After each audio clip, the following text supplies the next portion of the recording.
Aujourd'hui, on va voir comment protéger une page par un code d'accès ou un mot de passe dans System.io. Alors, il faut savoir que pour protéger une page System.io, ça ne sera jamais une vraie protection. C'est un peu comme une poignée de porte. Alors, la porte n'est pas ouverte par le vent, mais il suffit de tourner la poignée pour l'ouvrir. Donc, il suffit de... Bon, la page est déjà arrivée sur le navigateur du visiteur, donc elle est déjà là. Ce n'est pas une protection correcte, c'est-à-dire avant d'envoyer la page. Non, la page est déjà arrivée, on va mettre un JavaScript qui va empêcher de voir la page. Pour ceux qui ne savent pas désactiver le JavaScript, enfin, en tout cas désactiver cette protection, ou simplement lire le mot de passe dans la page. Voilà. Sinon, pour protéger une page, on peut la mettre dans un espace membre System.io, et là, l'espace membre est protégé par System.io. Il faut un accès. Voilà. Donc, on va faire ça. Le plus simple, c'est... donc là, j'ai fait une page qui sert à rien. Donc pour l'instant, on y accède. Voilà, on a les boutons. Il faudrait protéger cette page avec un mot de passe. Donc le plus simple pour le faire, c'est de demander à machin GPT, dire comment protéger page with JavaScript. Normalement, il nous donne un code, mais il va nous dire que c'est pas vraiment de la protection. Bon, on le sait. Donc là, non, non, là c'est pas bon. Give me the JavaScript code.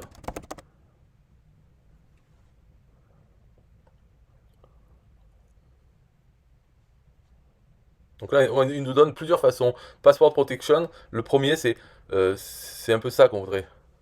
C'est un truc simple. Sinon, on peut faire avec d'autres choses. Mais là, ce qu'on demande, c'est un mot de passe. For the password protection. Alors, on va voir ce qu'il nous donne. Donc là, on a le mot de passe en clair.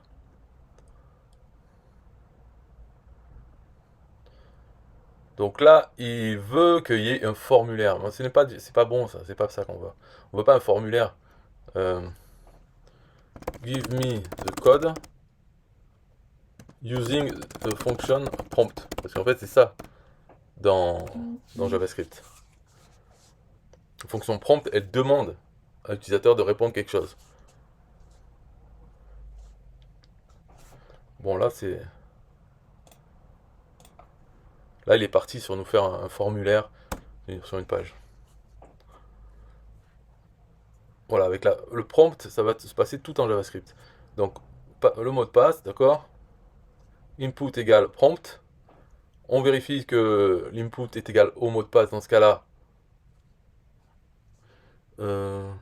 Ok, donc là, ils veulent afficher le contenu sur la page. Là, il y a besoin en fait de rien faire. Sinon, une alerte. Moi, bon, ce code est pas mal, mais au lieu d'une alerte, moi j'aimerais qu'il continue à demander. Donc, il faudrait qu'il y ait une boucle. Je vais quand même copier celui-là déjà.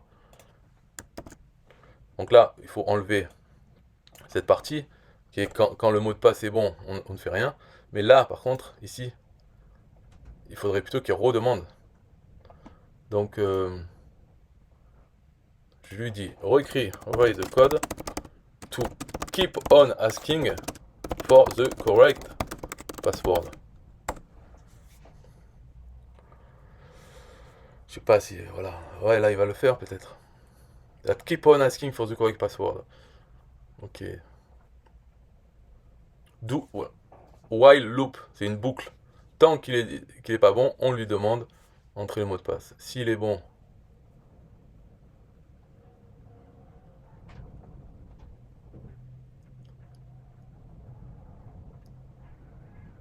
ouais, celui-là est pas mal parce que en plus il met l'alerte, donc il aura la réponse comme quoi le mot de passe n'est pas bon. Donc celui-là est bien, ça me semble bien.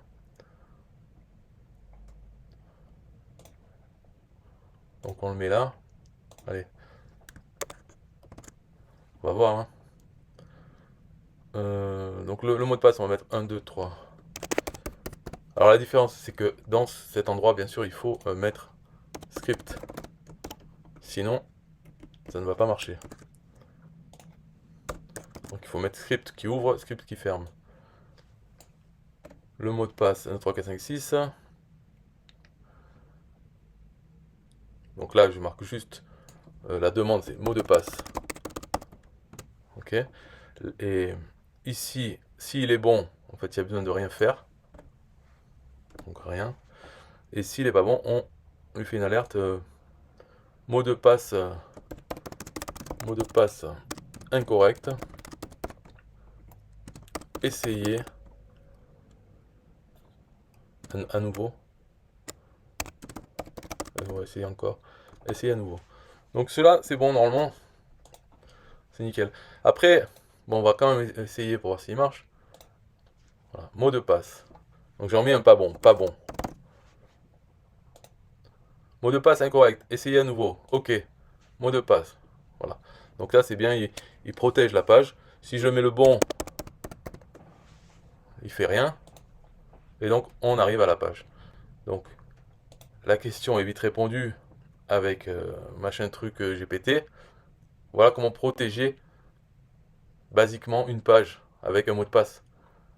Maintenant, là-dedans, ce qu'on aurait pu faire, c'est que s'il n'est pas bon, au lieu de faire une boucle comme ça, on pourrait rediriger la personne, la faire changer de page. Comme ça, elle n'a pas plein d'essais, elle n'a pas le temps de se dire ah mais comment faire pour passer ce...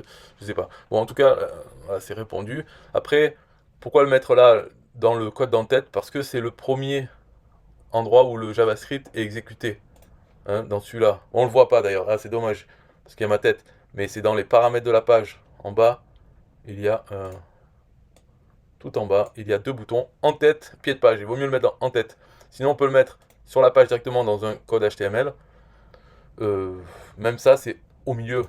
Finalement, ça arrive entre l'en-tête et le pied de page. Il y a tous les éléments. Donc il vaut mieux le mettre en en-tête directement. Et si vous voulez faire une copie d'écran de ça, ou demander à ChatGPT, et ça pue d'ailleurs,